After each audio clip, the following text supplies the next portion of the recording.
Saya harap tuan dan puan-puan dapat mendengar suara saya. Boleh dengar suara saya ke? Boleh Okey. doktor. Boleh. Boleh jelas. Jelas Okey. Baik, sebab sini hujan begitu lebat, so saya bimbang tak dengar suara atau tenggelam suara saya. Okey, so apa yang kita ingin bincangkan pada hari ini bersama pakar kita, Dr. Zanatul Haji Ihsan, dan beliau merupakan antara, saya boleh katakan antara expert, okey, dan juga boleh saya katakan beliau juga antara orang yang terlibat secara aktifnya dalam mempergiatkan kajian pembelajaran berkaitan dengan study.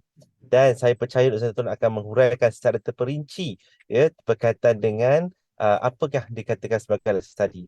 Okey, dalam kalangan kita ni pastinya ada dalam kalangan anda pernah menjadi guru ataupun seorang guru ataupun pengamal pendidikan ya, juga sekurang-kurangnya dapat sedikit pengetahuan ini ataupun pernah melaksanakan berkaitan dengan lesson study tapi tak tahu macam mana konsep ia berlaku.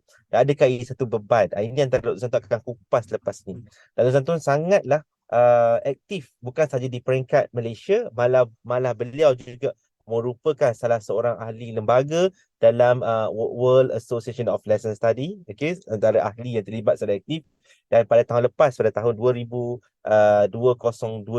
Alhamdulillah UKM sebagai tuan rumah ya untuk program lesson study, dan peserta lebih kurang 700 orang peserta dari, saya ingat lebih kurang dalam berpuluh juga negara, lebih kurang 20 negara yang hadir pada persidangan World Association of Lesson Study, dan menjadikan satu benchmark utama ya kepada Malaysia dan juga kepada dunia terutamanya dalam kita mengangkat lesson study. Dan untuk pengetahuan, Zanatul juga akan terbang, saya ingat difahamkan pada 10 November ke Netherlands untuk menghadiri persidangan lesson study. Beliau memang setiap tahun menyertai lesson study, dan kami juga banyak belajar daripada beliau. Kami pergi ke Indonesia baru ni untuk melihat bagaimana amalan lesson study di Indonesia.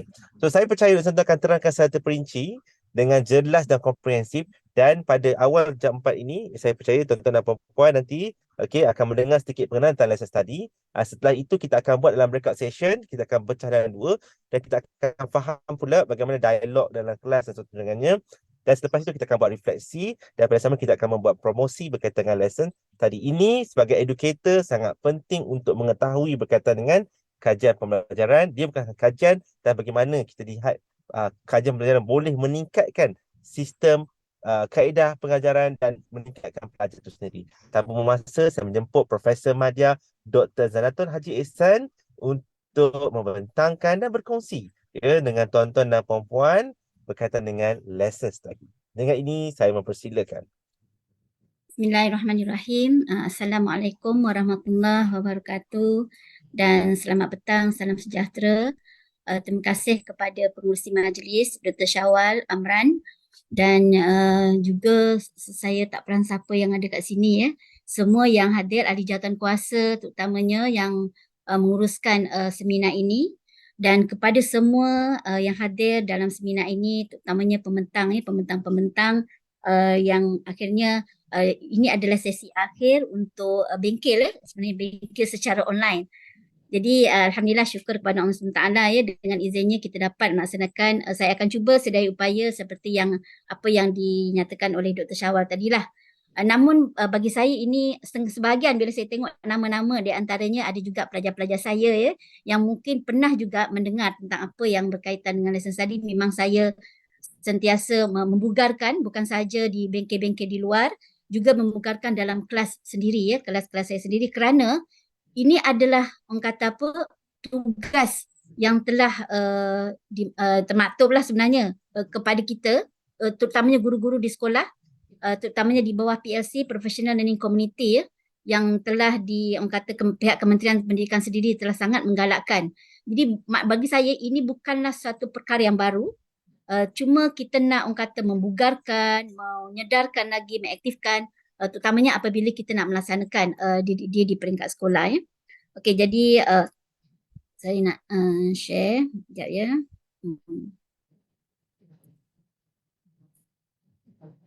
Okey, saya harap ini menjadi satu inspirasi lah kepada anda semua tentang lesson study di Malaysia, dan kalau kajian pembelajaran ya. Okey. Boleh nampak ya semua share Apa yang saya share ni? Sekejap. Nak pergi mana? Skateboard boleh hantar dengan awak sekali. Nampak ya? Okey, jap. Okey, seperti yang saya kata tadi ya, di peringkat di kita di Malaysia ini memang Kementerian Pendidikan sendiri menggalakkan dan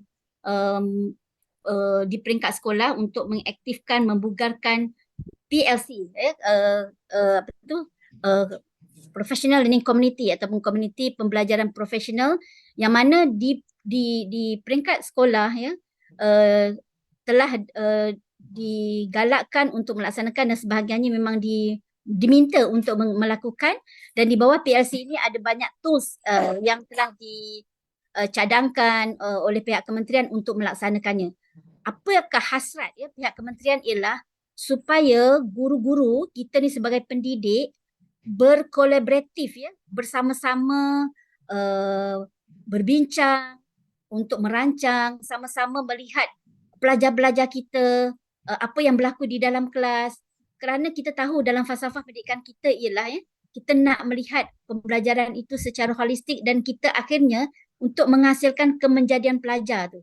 Maksud kat sini bukan hanya secara intelek, tetapi kita nak pelajar-pelajar kita tu ada banyak skill ya, banyak kemahiran-kemahiran yang kita nak terapkan semasa proses pengajaran dan pembelajaran, selain daripada ilmu sendiri, ilmu yang dipelajari sendiri. Jadi oleh sebab itu guru-guru perlu berkolaboratif, berancang sama-sama, memikirkan apakah yang terbaik untuk pelajar kita. Kemudian kita melihat sama-sama apa yang berlaku di dalam kelas, adakah semua pelajar kita ni belajar ya, dan kemudian kita membincangkan, buat refleksi apa yang kita perlu perbaiki dan seterusnya kita nak meningkatkan pembelajaran kita.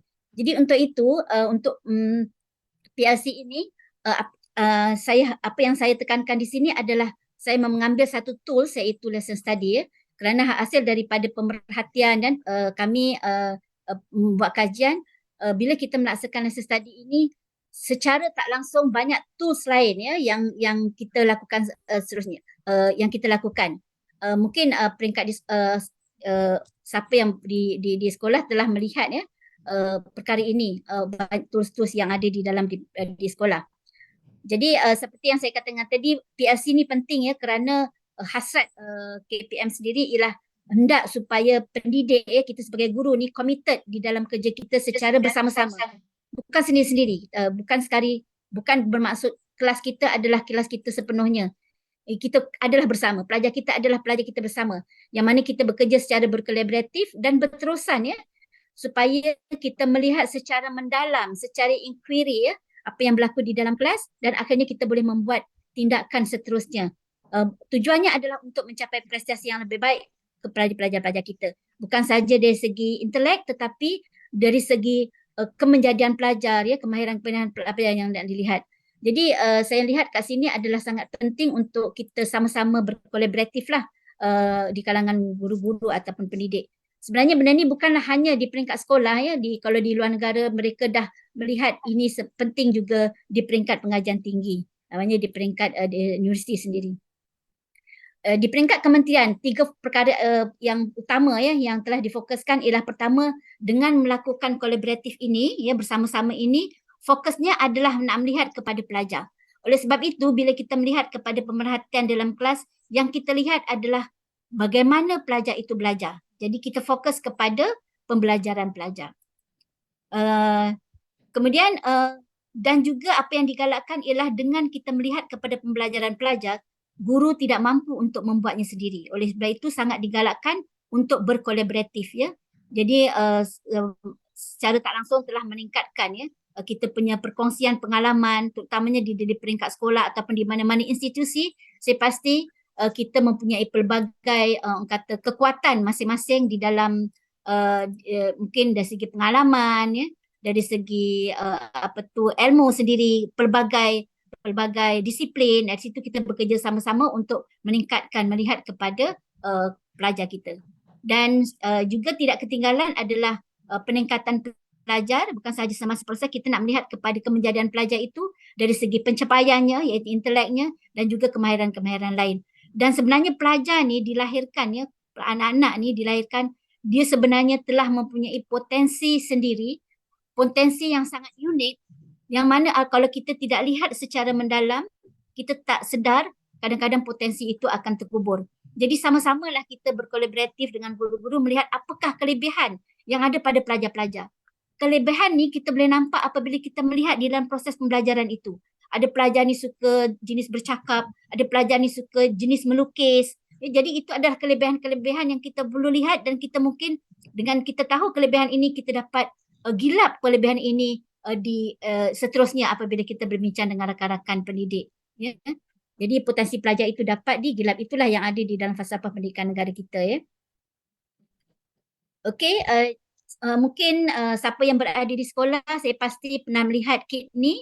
Kit ni juga ada di dalam Kementerian Pendidikan, dalam website yang boleh di-download, dilihat. Di sini adalah kit PLC yang mana di dalamnya ada 13 tools, iaitu alat untuk bagaimana guru-guru berkolaboratif. Dan salah satu daripadanya adalah lesson study atau kajian pembelajaran. Jadi di sini fokus saya adalah apakah, ya, bagaimana hendak melaksanakan kajian pembelajaran, kenapa dia tu penting, ya. Jadi hasil daripada situ kita nak melihat dah bagaimana proses akan berlaku, ya. Jadi sebelum itu saya akan membawa pemikiran anda semua kepada kenapa lesson study. Kenapa ini satu yang penting, dan juga apa yang berlaku di luar sana, ya. Hasil daripada kajian, ya, pada Teams dan PISA pada 1995, ya, maknanya perkara ni telah dilihat secara mendalam. Sebelum tu kita lihat kepada hasil 3 buah negara yang paling tinggi, paling top pada masa itu, ya, pada Teams pada 1995. 3 negara paling tinggi, Jerman, Jepun dan Amerika Syarikat, ya. Tapi bila diteliti, Jepun lebih menonjol lah pada masa itu, ya. Dan di sini pakar pendidik daripada seluruh negara melihat sebenarnya apa yang dilakukan oleh Jepun, ya. Apa yang dilakukan semasa proses pengajaran pembelajaran dia, ya. Di sini kita nampak, ya, satu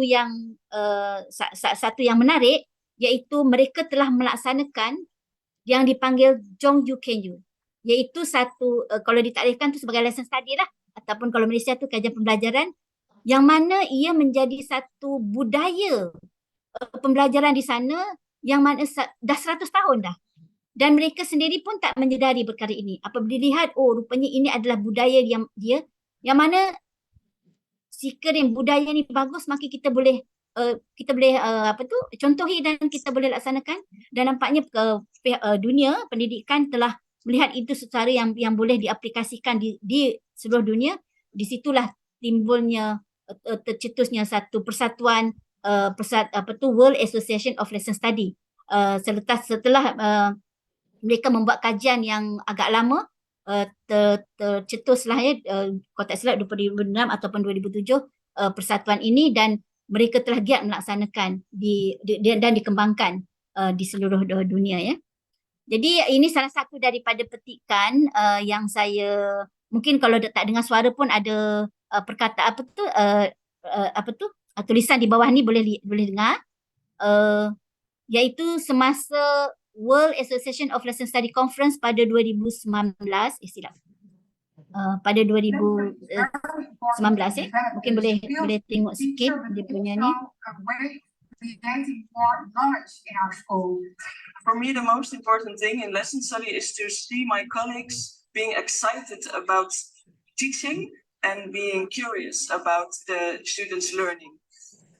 Lesson study, poverty, that.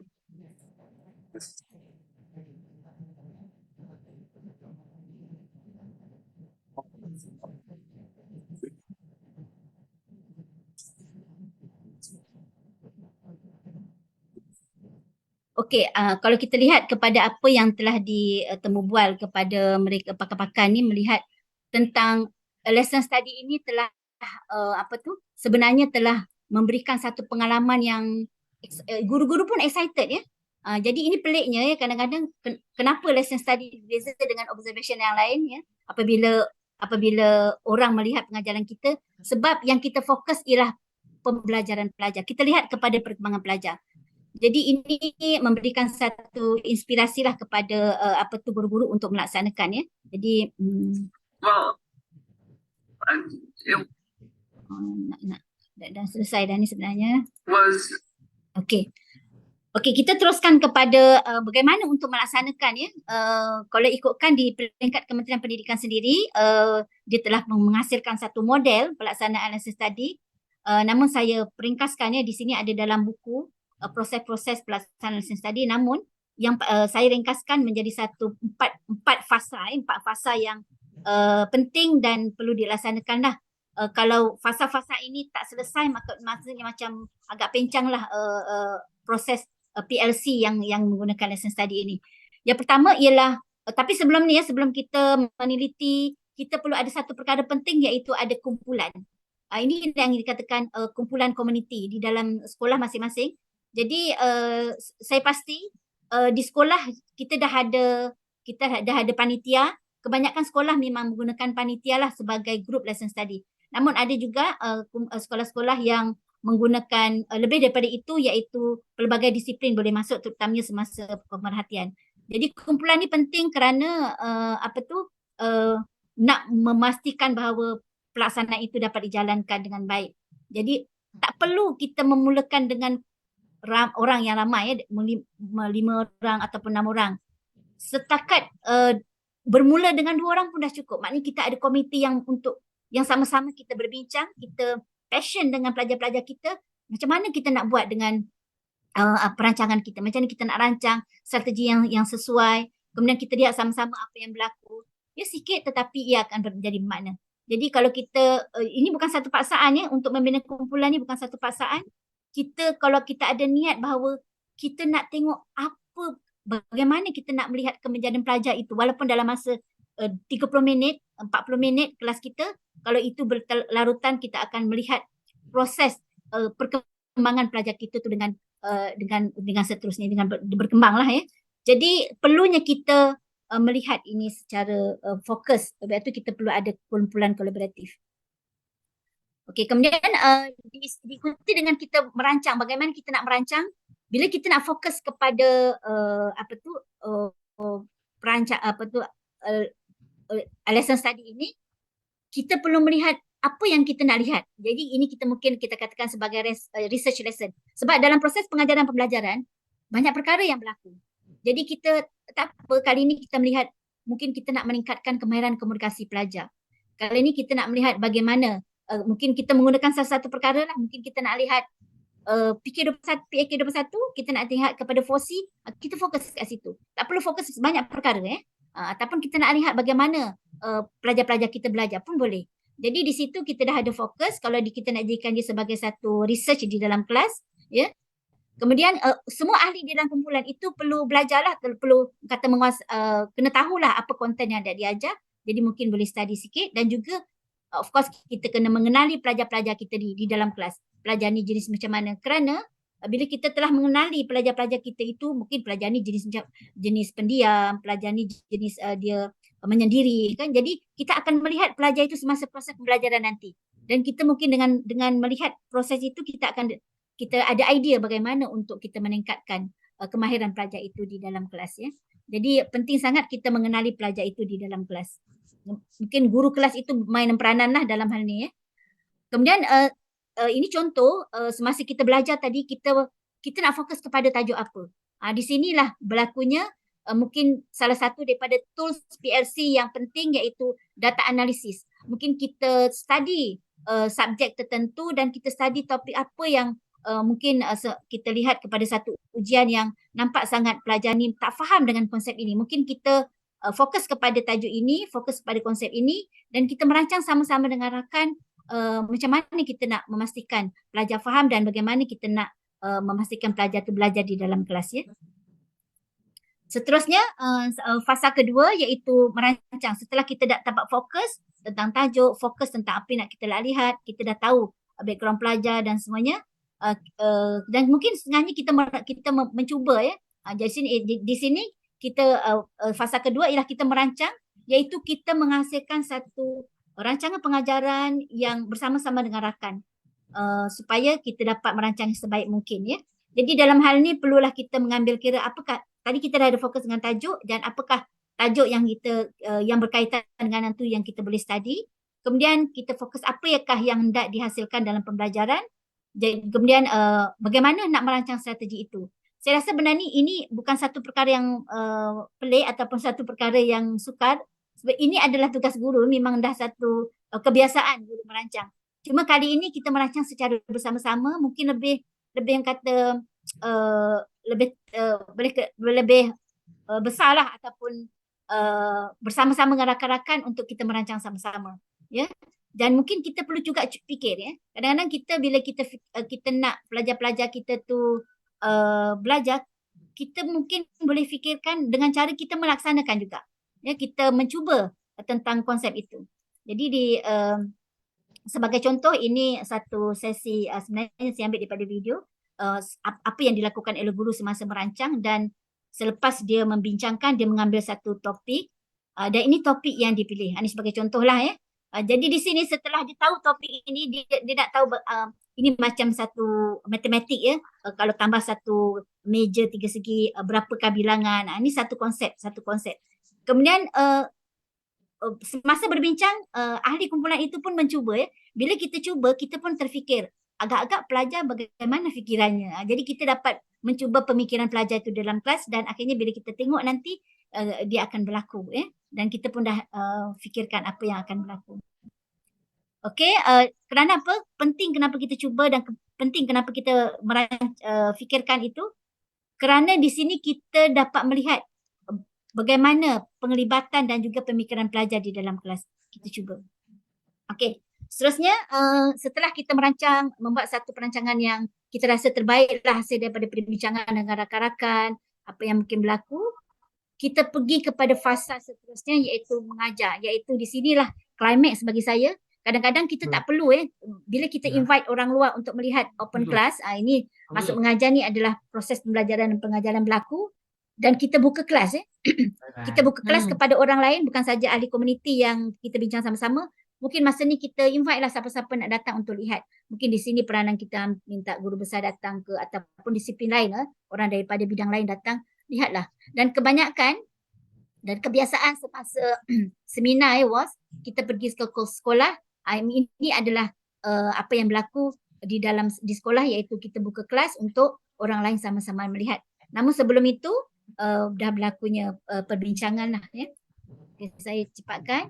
Jadi semasa pemerhatian ini kita melihat sama-sama apa yang berlaku, dan mungkin kita lihat kepada rancangan pengajaran apa yang dirancang. Ya, kita perhatikan perkembangan pelajar. Kita perhatikan apa yang hendak dikaji, ya. Kalau macam tadi kita lihat pada PK 21, kita lihat bagaimana fosi itu berlaku, ya, kemahiran itu berlaku. Tetapi yang paling penting kat sini ialah kita melihat perkembangan pelajar, tingkah laku pelajar, dialog pelajar. Kita tidak fokus kepada guru.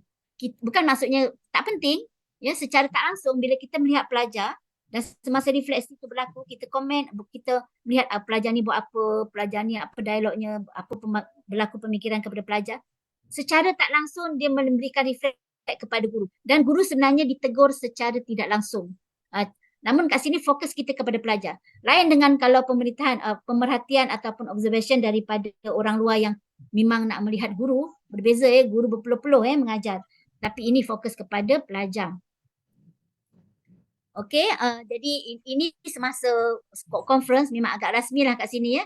Jadi kita ada orang luar melihat bagaimana proses pembelajaran. Mungkin anda semua tertanya-tanya, dia ni tak kekok ke? Sebenarnya kalau ikutkan kebanyakan daripada sekolah yang dah buat, apabila dah biasa, dia menjadi satu budaya. Tapi kalau tak biasa, biasalah keadaan kita, dia bukan satu budaya, dia akan kekok pada peringkat awal. Dan difokuskan, ya, kat sini yang penting ialah bagaimana apa yang dilakukan oleh pelajar, apa yang dibincangkan. Kat sini mungkin kita capture dia punya dialog. Nanti kita ada satu aktiviti lah untuk berbincang tentang dialog tu, ya. Okey, maknanya kita melihat bagaimana perubahan pelajar daripada, ya, dia sedang membincangkan tentang sesuatu isu, sesuatu problem statement yang diberikan, ya, sesuatu aktiviti, kemudian melihat bagaimana dia berdialog, ya. Kat situ kita nampak bagaimana dia belajar. Okey, seterusnya setelah kita melihat kepada kita observe pelajar, bagaimana dia belajar, dan kita mencatatlah sesuatu ya, terpulang kepada pemerhati nak mencatat apa ya. Kemudian ada satu fasa yang juga sangat penting, iaitu fasa refleksi. Apa yang kita lakukan. Jadi dalam fasa refleksi itu kita lihat ada moderator lah yang mengendalikan fasa itu dan membincangkan, lihat kepada rancangan, kemudian melihat kepada apa yang berlaku di dalam pelajar, kepada pelajar. Ya. Apa yang diperhatikan, kita lihat kepada bagaimana pelajar belajar. Ya, jadi pelajar belajar ni mungkin melalui tingkah laku, fikir ya. Macam mana kita nak melihat kepada pemikiran pelajar? Benda ni berada di dalam kepala. Jadi mungkin dengan dialog itulah kita dapat lihat bagaimana dia berfikir. Sebab tu penting dialog itu ya.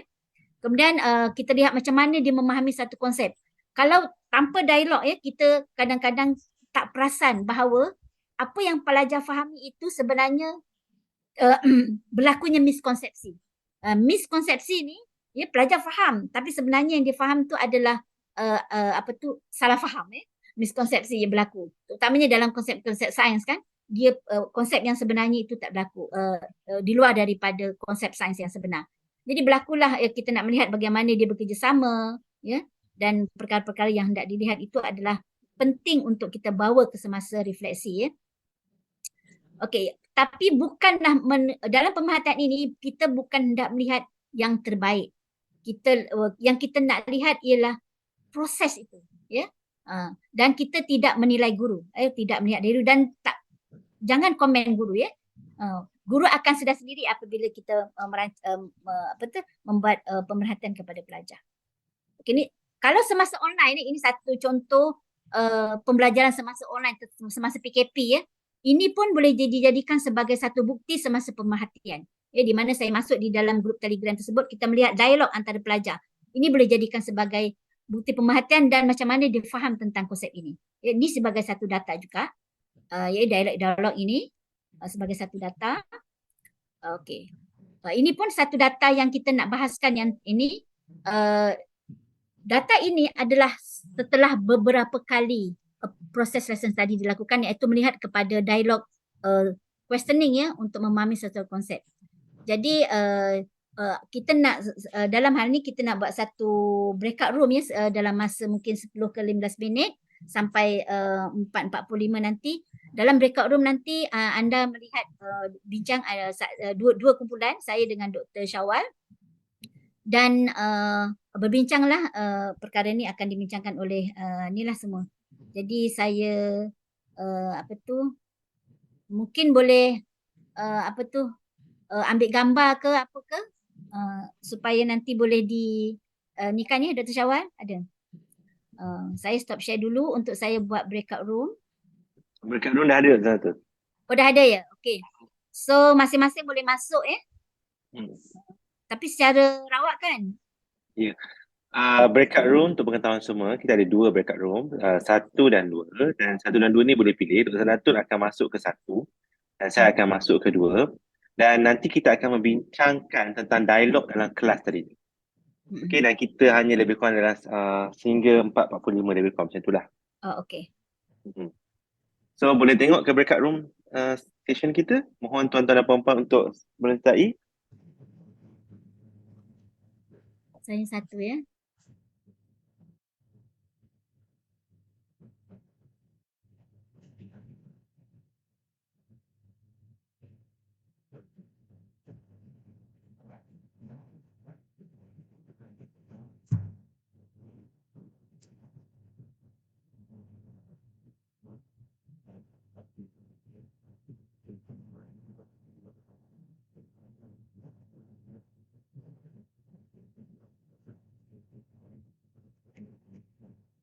Kita tunggu lagi. Rakan-rakan kita masuk.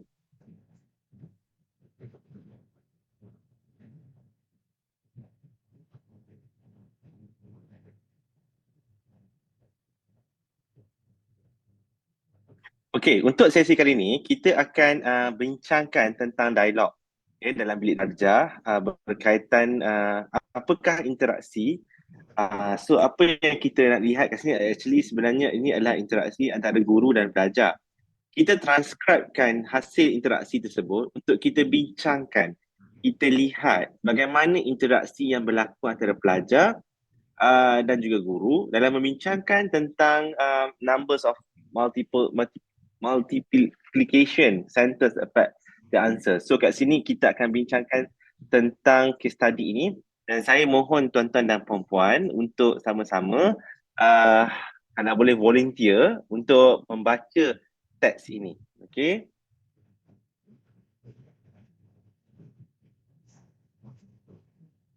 Kita go through satu-satu. Okay. Boleh siapa-siapa yang volunteer untuk jadi cikgu dan untuk menjadi pelajar. Silakan.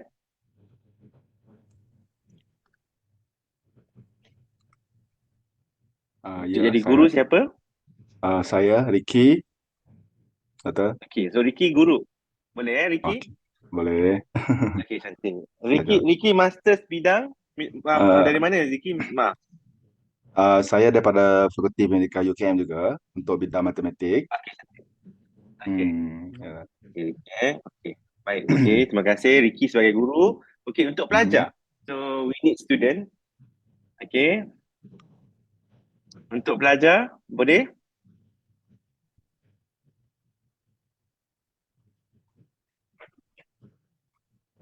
Untuk pelajar, kita buka.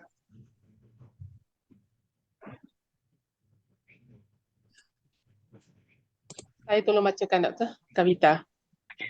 Yes, Kavita. Okay. Terima kasih Kavita. So, Kavita, you can represent for Saha, Golara, Farmida, and the rest of the students. Is that okay for you? Yes, can. Okay, very good. Okay. So, okay, Encik Ricky dan juga Kavita, you may start now. And the rest of you, saya harap sangat you boleh baca dalam hati dan kita akan tengok apa sebenarnya dari perspektif apa yang cuba disampaikan sini. Okay, silakan. Okay, I borrow 16 bag for you from library. In each bag, there are some books for you. Please tell me how many books I borrowed from library. Please see again the solution. Is it different between 16 times 3 and 3 times 16? It is a good question. Please think well. Do you understand the questions? Yes. She said, what is the difference between 16 times 3 and 3 times 16? And you, Miss Famida, can you tell us your idea?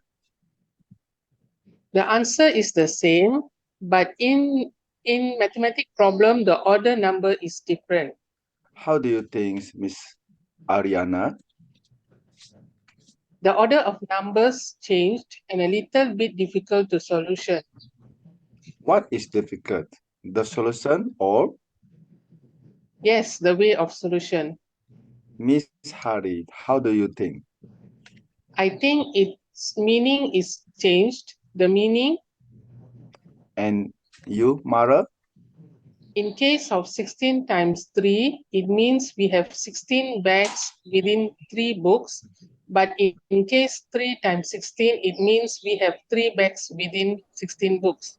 The answer is the same, but the mathematical concept of the multiplication sentence is different. Okay. So, okay, now. So, kalau kita lihat kat sini, thank you Puan Kavita dan juga Encik Ricky Afera. Okay. Jadi pelakon ni. Okay. So, bila kita tengok dialog kat sini, what do you think about this dialogue? What do you think about this dialogue? Ini adalah lesson yang berlaku dalam kelas, di mana this is interaction between teacher and the students in mathematics class. So that means kita tengok kat sini there's interaction. So interaction 1, understanding 2, tapi kat sini kita dapat lihat. So kita transcribe daripada apa yang dibincang dalam kelas, kita transcribe, kita tulis semula, kita nak tengok flow tu. Okay. So what do you think? You can give any opinion regarding this. Is it can be content? You can go from the psychological perspective. You can go any kind of perspective. Yes, feel free to give opinion or a perspective. Yes, please. So I think this student standard learning because the teacher didn't give the answer. but give the instruction for the students to give the answers. Okay, that means they encourage the student to give an answer. Betul? Karma? Yeah, means lebih kepada student centered lah. Alright, maksudnya student memberikan centered. arahan supaya jawapan itu keluar daripada murid mereka sendiri. Okey, bagus. Okay, terima kasih. Boleh bagi pandangan kalau dari segi pandangan agama ke, dari segi pandangan psikologi ke, dari segi sosiologi ke, boleh. Sebab kita boleh bagi pandangan dari perspektif apa-apa saja. Lain? Okay, bagi Ini ada saya answer? sendiri, Doktor. Oh, sorry. Yes, silakan Ricky. Yes, please Ricky. Okay, sorry. Apa salah? Daripada daripada dialog ini, saya terang dalam bahasa Melayu, Doktor. Sorry. Boleh. Saya lebih kepada penyoalan yang diberikan di sini, lebih kepada pentafsiran lah, di mana guru melaksanakan pentafsiran secara lisan dengan menyoal pelajar supaya pelajar boleh memberi memberi feedback kepada mereka, dan daripada feedback tersebut guru membuat penyoalan lisan berkaitan dengan reflektif lah, berkaitan dengan apa yang telah mereka pelajari dan apa yang mereka telah faham lah berkaitan dengan apa yang telah dipelajari oleh guru. Okay, very good. Terima kasih. Okay, lain? Kita tak, not necessary for you to focus on the question, but we need to focus the dialogue, the process. As what Dr. Zantun said, kita bukan nak tengok the content tu satu cerita, tapi nak tengok dialog tu. Kita tengok apa yang kita boleh garap kat situ. Siapa lagi nak bagi pandangan? Doctor, I think the input is given to all the students as the same input, but I think in this conversation, the teacher is focused more on the different ways of solution. So like he or she is like, dividing each student into different perspective. Okay, what if is this? Okay, what if this happens? So like the example, like she has, see again the solution. Then she contacted, he or she keep on calling people's name, right? Like Ariana, what do you think? Parmida, what do you think? That means I feel like she's including every pupils in the class to give their own perspective or opinion. Okay, very good. So this is from psychological part, Yes. Yes. This is from the psychological part. That means kita nampak the content from the psychology, that means they include. Okay, no one left behind. Semua orang masuk. Okay, lain. Very good. I akan nampak psikologi, ada banyak nampak psikologi. Tapi kalau orang matematik akan nampak matematik. I'm sure they will see from different perspective. Okay, siapa lagi? Doktor, saya nak cuba. Yes, please, silakan. Ini adalah tentang peneguhan tentang konsep pendaraban. Sebab dalam pendaraban, dia yang pertama, digit yang pertama itu adalah kumpulan. Bila darab tu, contoh 3 darab 16 tu, 3 tu kumpulan, 16 tu ahli. Jadi macam kalau 16 darab 3, konsep dia 16 tu kumpulan, 3 tu ahli. Maksudnya, katalah kalau kuih tu ada tiga kumpulan kan. 3 piring kuih, dalam satu piring tu ada 16 biji kuih. Itu je lah. Okay. So maksudnya ia adakah berkaitan dengan konsep kefahaman mereka lihat tu? Sebab kat sini berbeza-beza pandangan ni. Apa yang nak cuba sampaikan? Maksudnya konsep kefahaman dia ke, ataupun satu kefahaman, kedua adalah interpretation dia. Apa yang cuma nak sampaikan? Kita boleh saya cuba? Kita tanya, yes. Hasnida dulu. Hasnida, betul saya minta apa tadi. Cuba habiskan. Macam mana? Adakah ini sebab dia satu kefahaman dia, satu interpretation dia, ada dua benda. Apa yang dia faham dengan interpret kadang-kadang berbeza. So kat sini apa yang nampak? Sebab 16 darab 3 pada dia ini, sebab because jawapan is the same. Ya, jawapan sama. Tapi mungkin penerimaan kan dalam saya. Penerimaan. Dan ada argument di sini pula. Okey. 16 darab 3, 3 darab 6. Siapa bezanya? So jawapan dia sama. I and out dapat 48. Jawapan dia sama, tapi konsep dia, konsep pendaraban. So maksudnya konsep pendaraban. Maksud 16 adalah satu kelompok yang darab kepada 3. Betul kan? 3 tu adalah ahli. Ahli dia. Okey. Baik, terima kasih. Ini pandangan cikgu matematik. Okey, lain siapa lagi nak bagi pandangan? Terima kasih Doktor. Sama. One more doktor, saya rasa cikgu ni dia lebih fokus kepada proses pembelajaran daripada hasil pembelajaran. Okey. Apa So, maksud dalam- proses ni? Maksudnya macam 16 darab 3, cikgu tu boleh bagi jawapan terus 48. Tapi dia tak memberi jawapan di sana, tapi dia melalui satu proses pemikiran di mana dia memberi ruang kepada pelajar itu memikir dan membawa maksud di sebalik 16 darab 3 tu. Jadi dia lebih fokus kepada proses di sana than the product. Okey. Baik, terima kasih. Dia mulakan proses. Proses dia probing ni maksud dia tanya sehingga budak akhirnya dapat membentuk konsep. Ini saya rasa tadi cikgu tu bagi tahu nak membentuk konsep matematik. Okey, siapa lagi nak bagi pandangan? Betul. Ya, silakan. Ya, Sanura, silakan Sanura. I think this one is like teachers as a guidance to them. So teachers guide and how to find out how to settle out this mathematical problem in different kind of situation. So the teachers guide step by step students and the students answer the question in different ways. So, for example, in the first question, they answer 16 by 3 and for example, 3 by 16. So, teachers is not directly tell them this is the answers, then this is the way how to find out the answers. So, teachers keep calling other students to make they more understand the mathematical problem in terms of to encourage them. To know to handling the mathematical problem, they have many ways to how to get the answers. So I think this one is kind of the way the teachers approach the student. It's like the teachers want to encourage the student, teachers as a guidance to them until they find out the very good answer for this problem, mathematical problem. This is my opinion, but this teachers trying to use a new approach.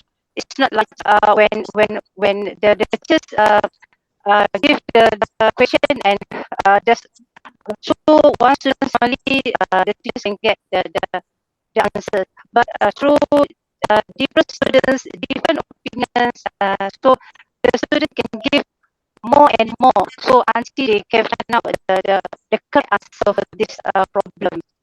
I think that's okay. My opinion. Baik, terima kasih. Sorry. Tapi Eko juga saya cuba nak tangkap apa dia cuba cakap berkaitan dengan konsep dan bagaimana guru membimbing pelajar. Itu saya dapat tangkap sebab dia agak bising sikit dia punya Eko, dia punya sound tak apa clear sangat.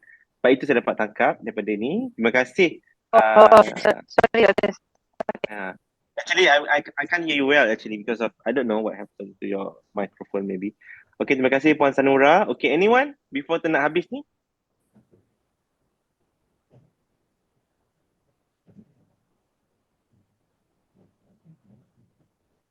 Ada? Siapa-siapa nak bagi pandangan? Pandangan terakhir?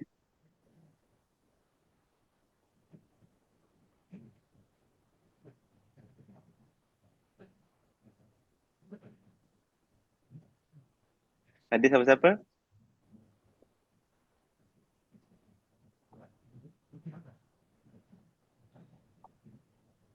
Tak ada? Baik. Kalau ada bagi tahu, kalau tak ada tak apa. So kita lihat ni. Baik. Inilah satu perkara lesson study yang sangat penting ya. Di mana di akhir pembelajaran kita nak tengok bagaimana proses belajar tu berlaku. Dan proses belajar sangat penting. Proses, sebab tu proses. Dan nanti saya akan wrap up nanti masa kita jumpa secara umum sekejap lagi. Apa perkara yang kita highlight kat sini, kalau tengok kat sini, dia bertanya. Saya lihat dari segi perspektif satu perspektif matematik, satu perspektif psikologi. So saya nampak kat sini, guru ni, saya setuju dengan pandangan you all semua, guru ni involve semua dalam kelas. Okay, semua dalam kelas. Tapi guru ni, dia tanya lagi satu soalan, kalau tengok 2, 3, 1 ni, it is a good question. Dia tanya, it is a good question. So, please think well. Maksudnya, bila tanya is a good question, dia pelajar, dia kena confirm. Dia kena dapatkan kenapa dia ni bagus. Dia tak kata, yes, very good. Yes, that's good question. Dia siap ada question lagi tanya. Is it a good question? That means, dia nak pastikan dia ada proses clarification. Dia ada proses untuk check perception and the fact yang pelajar faham. So, dua kat situ. So, pada masa sama, dia kata, do you understand the question? So, maksudnya, it is a good question. Tanya lagi, do you understand the question? Maksudnya, cikgu ni seorang, seperti saya kata, proses cikgu ni, dia nak nampak apa pada fikiran budak, dia faham tak soalan, konsep soalan, dan bagaimana soalan itu. Okay? Sehinggalah, dia kata, she said what's different between the answers same but mathematical problem. So, ada argument. Ada argument A, B. And what do you think, Miss Ariana, in order to number change and a little bit difficult solution, and what is difficult? So, sehinggalah, yang mana I think its meaning is change. The meaning. So, maksud kat sini, dia dah sehinggalah pembelajaran kat situ bukan hanya pada konsep semata-mata, tapi makna kepada konsep tersebut. Faham tak? So, the process nampaknya sekiranya argument tu dah A, B, C, orang dah jelas macam ni konsep, orang dah macam ni konsep, sehinggalah akhirnya memberi maksud. Dan memberi maksud ni lah yang kita nampak bahawa pelajar akan faham apakah pembelajaran. Sebab itu, pembelajaran bermakna ini bukan hanya menghafal. Pembelajaran bermakna ini bukan hanya mengingat ataupun hanya mengulang. Pembelajaran bermakna sehingga dia tahu konsep tu dan bagaimana dia, how it work. So, kalau kita lihat kat situ, satu daripada saya, cikgu ni seorang yang suka probing. Satu lagi adalah, kalau kita lihat kat sana konsep matematik. So, pelajar akan bagi, sebab itu kita kata jawapan sama, jawapan tak kisah, buatlah apa-apa kerja pun, jawapan dia sama. Okay. So, kat sinilah di mana kita nampak bahawa ada konsep matematik yang perlu kita bantu pelajar ni. So, that means, kefahaman dia kepada 16 kali 3 dengan 3 kali 16 adalah dua benda order yang berbeza. Nanti saya percaya Dr. Zaitun akan terangkan dengan lebih lanjut tentang perkara ini. Tapi inilah realiti yang berlaku dalam kelas. Adakah kita terus memberi jawapan tanpa memikirkan, mengabaikan fikiran pelajar, mengabaikan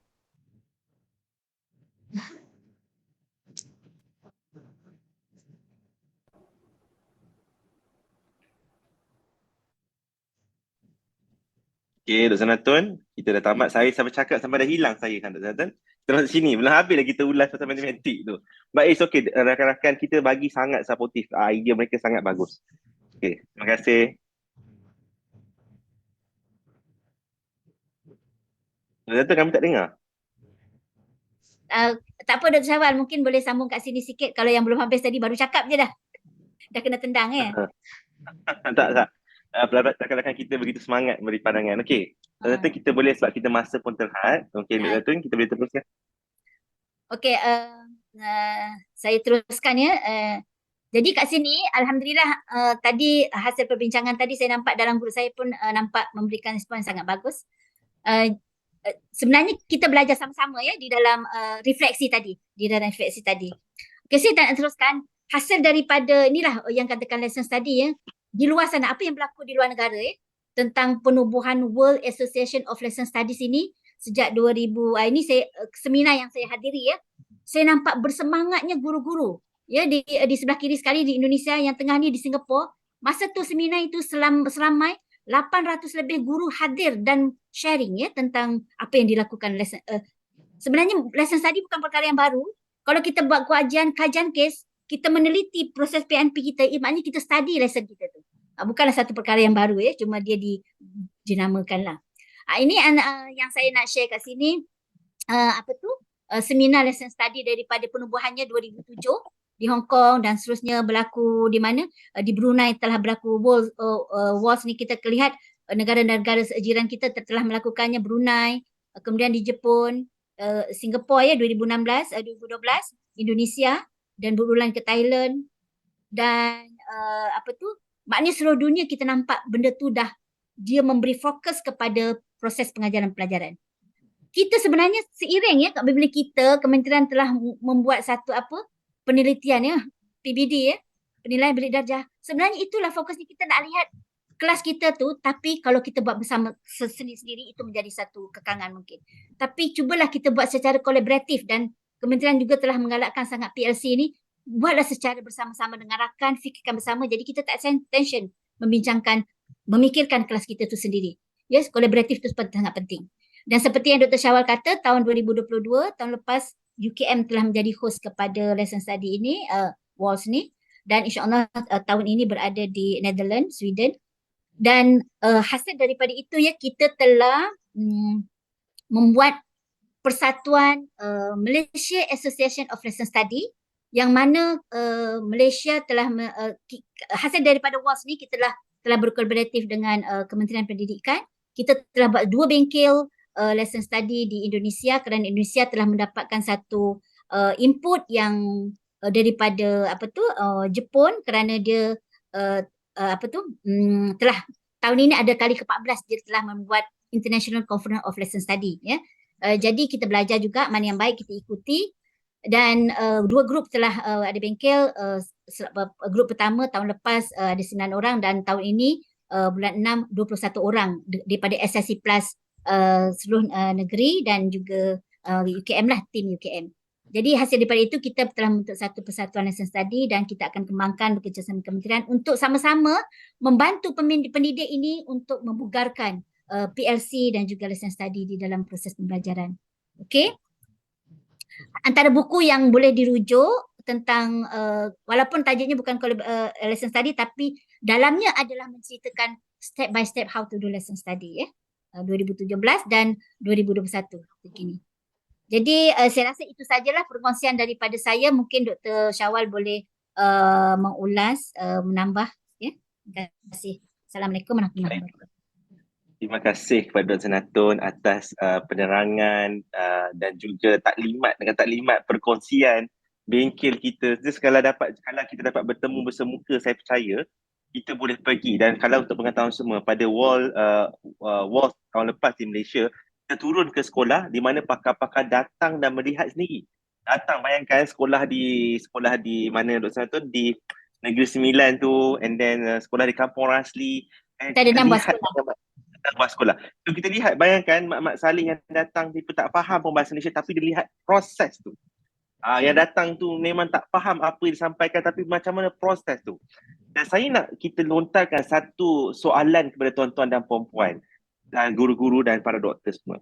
Kita lihat bahawa sistem pendidikan kita mementingkan kualiti pendidikan. Kita lihat sistem pendidikan kita seperti mana pada yang lepas, kita melihat bahawa kita nak pelajar berfikiran kreatif, pelajar berfikiran ada kolaboratif satu dengannya. Kajian yang dibuat, dia ambil beberapa social science, duduk dalam kelas dan buat recording. Dia record perbualan antara guru dan pelajar. Macam tadilah, record antara guru dan pelajar. Didapati beberapa buah negara ni, kita inspirasi kita tinggi. Nak critical thinking, nak creative thinking, dan macam-macam lagi. Bila kita record dalam kelas, suara yang paling banyak dalam kelas adalah suara cikgu, bukan suara pelajar. Yang idea kita ni, bila kita record 1 minit cikgu cakap okey, baiklah, baguslah, itu semua ada dia punya fikiran. Suara yang paling banyak dalam kelas adalah suara guru. Mana suara pelajar? Kita bercakap untuk pelajar kreatif. Kat mana kreativiti? Sebab itu, kenapa subjek STEM, sains dan macam-macam lagi subjek yang mungkin kita perlu fikirkan macam mana nak tingkatkan suara pelajar dalam kelas. Macam mana nak jadikan pelajar berfikir. Dan kajian ini sangat menarik. Dan sebab bila suara pelajar tu kurang, kita bimbang pembelajaran tu berpusat kepada guru. Dia record ya. Bila pelajar tu pusat pada guru, idea tu pada guru. Tidak ada check and balance, tidak ada clarification, tidak ada bagaimana proses pelajaran tu wujud. Tidak tahu macam mana pelajar berfikir. Akhirnya pelajar akan menerima apa yang kita fikirkan dan kita kata, awak ni saya dah terangkan, awak tak faham lagi. Nampak ya? Itu satu. Dan yang terakhir sekali lah, kita bercakap tentang pengulangan. Cikgu dah ulang-ulang. Dia ulang ni tuan-tuan dan puan-puan, ulang banyak kali. Dia bukan ulang, dia buat macam kita buat analogi, dia ulang, dia buat bulatan. Kalau ulang lagi buat bulatan macam nyamuk tu, macam kita panggil lingkaran tu, mengulang lagi tu bulatan. Pengulangan tu dia bukan jadi kecil, dia semakin membesar.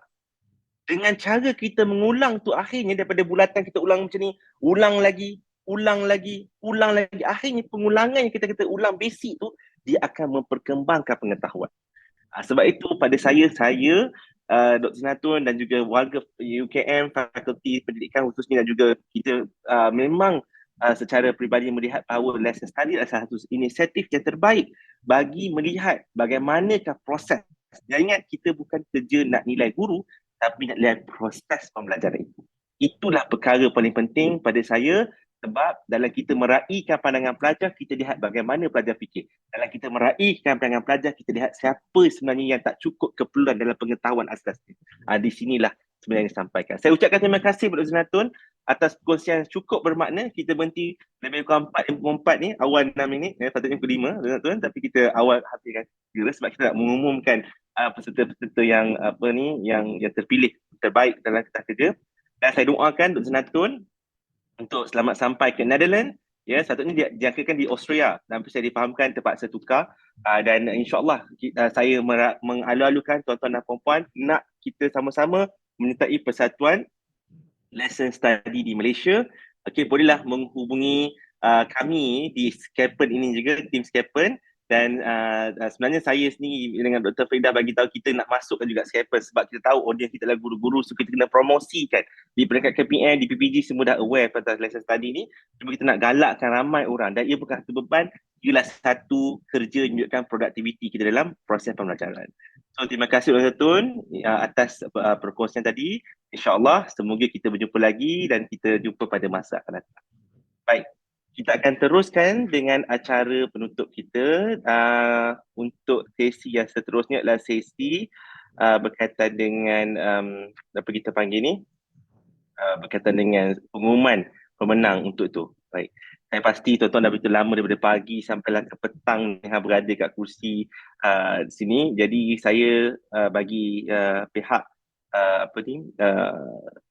kita panggil bagi pihak seminar bagi sebagai timbalan pengarah untuk program seminar pendidikan negara Scapen bersama kita juga rakan-rakan daripada faculty member. So saya fikir saya ucapkan selamat sejahtera dan saya yang berusaha Dr. B.T. Salwana, merupakan pengerusi Pusat Kajian Kepimpinan dan Polisi Pendidikan, yang berusaha Dr. Faridah Maidin, pengerusi Scapen 2023, Alhamdulillah, dan AJK Scapen telah betul lumus siang dan malam memastikan proses Scapen ini berjalan dengan baik, dan juga para pembentang dan peserta Scapen yang saya hormati sekalian. So kita berada dalam majlis penutup, dan izinkan saya untuk wrap up beberapa perkara berkaitan dengan sesi pada kali ini. Alhamdulillah, dengan izinnya segala perancangan dan usaha Fakulti Pendidikan untuk melaksanakan seminar Scapen 2023 telah yang bertemakan memampankan kualiti pendidikan ke arah generasi madani akhirnya dapat dilaksanakan dengan baik dan lancar. Para bentang dan peserta Scapen yang saya hormati, hasil analisis pembentangan kertas kerja kita dapat lihat pihak Sekretariat Seminar Scapen 2023 telah mengenal pasti beberapa isu penting yang perlu diberi perhatian bagi meningkatkan kualiti amalan sistem pendidikan negara. Dan kita percaya antara isu-isu utama yang perlu diberi perhatian adalah pengintegrasian elemen inovasi dalam amalan dan pengajaran di dalam bilik darjah. Kita juga lihat bahawa kualiti profesion perguruan. Sebab itu kita ada juga lihat bahawa bila pembentangan tersebut dilihat bahawa ada beberapa perkara yang di-highlightkan terutama dalam pengukuran, penilaian sebagainya. Kualiti kepimpinan pengetua di sekolah, penyediaan dokumen dalam membantu guru merancang rancangan pengajaran, pemilihan sumber dan bahan, pengintegrasian teknologi bagi menyediakan pembelajaran aktif dan interaktif. Pembentang juga membentangkan isu keperluan mengintegrasikan elemen kepelbagaian budaya kefahaman dalam pengajaran dan pembelajaran bagi meningkatkan kefahaman budaya serta interaksi antara murid dan guru. Aspek inklusiviti melalui pelbagai melalui pelbagai bentuk aktiviti pembelajaran inovasi, intervensi bagi meningkatkan keterlibatan murid berkeperluan khas. Dan kita juga lihat bahawa pembudayaan STEM di sekolah perlu dibincangkan melalui aspek peranan semua pelajaran di luar sekolah, integrasi robotik, mentoring, pembelajaran berdasarkan projek kolaboratif dan sebagainya. Dan isu-isu yang kita bentangkan ini sebenarnya menjadi nilai tambah kepada para peserta yang hadir pada hari ini. Kita tidak mahu seminar ini hanya didengari di telinga saja tapi tidak dipraktikkan di amalan, kerana saya selalu mengatakan bahawa cikgu di sekolah kadang-kadang cikgu dan siapa-siapa educator, kita selalu memberi contoh dalam kelas hingga kita terlupa menjadi contoh. Jadi ini antara perkara yang mana dengan ada nilai tambah yang kita dapat kat sini, ya, kita bukan jadi bagi contoh dalam kelas tapi kita juga menjadi contoh teladan kepada pelajar kita. Dan saya juga nak menarik perhatian tuan-tuan dan puan-puan, untuk itu saya nak mengumumkan pengumuman untuk pemenang. Saya harap semuanya ada di sini. Saya pasti anda tak sabar-sabar untuk itu. Baiklah. Sebelum saya menutup majlis kita pada petang ini, izinkan saya mengumumkan 3 pemenang bagi artikel terbaik. Bagi artikel yang terbaik. Baik, yang pertama,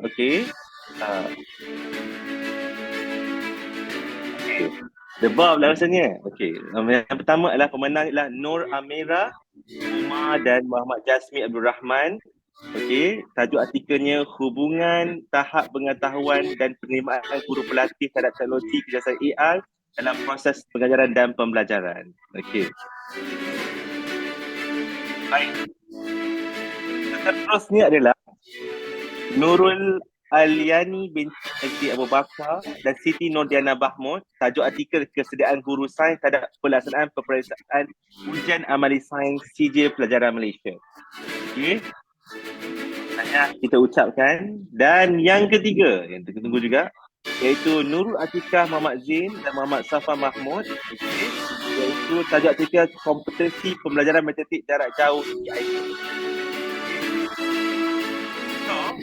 Dengan ini kita mengucapkan tahniah kepada pemenang-pemenang tadi. Maka berakhirlah seminar kita pada petang ini. Saya ucapkan tahniah sekali lagi dan terima kasih kepada Sekretariat Scapen pada tahun 2003 kali ke-8 di atas kejayaan menganjurkan seminar kebangsaan pendidikan negara ini. Untuk pengetahuan semua, Scapen ini dilaksanakan 2 tahun sekali. Jadi bayangkan 2 tahun sekali kita nak tunggu majlis yang begitu gemilang ini. Dan semoga inisiatif dilaksanakan ini memberi manfaat kepada guru, para pembentang dan peserta kajian dalam berkongsi kepakaran, idea dan amalan terbaik dalam menambah baik kualiti pendidikan negara. Sesungguhnya komitmen dan kerjasama yang diberikan oleh semua mentang dan peserta saya amat hargai, dan kami Scapen sangat mengucapkan terima kasih kepada anda. Tanpa anda tidak wujudlah kami untuk mengadakan program hari ini. Dengan lafaz Bismillahirrahmanirrahim, dan ketika ini dengan rasminya saya menutup seminar kebangsaan pendidikan negara Scapen, dan sekian, wabillahi taufiq wal hidayah. Assalamualaikum warahmatullahi wabarakatuh. Mohon semua buka kamera untuk kita sama-sama ambil sesi fotografi.